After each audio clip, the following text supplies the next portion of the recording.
समर्थ साहिब रतन उजागर सतगुर जाही भक्ति जो परवाना साधु संग की पुण्य कर्म में तो सुख सागर में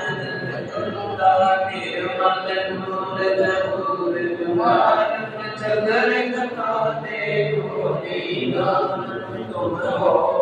तुम के वासी सतगुरु कर दो इनकी वासी मेरे पान को साहिब मेरा भगत मंडल में दीन जोड़ेरा जगत नाथ अविनाशी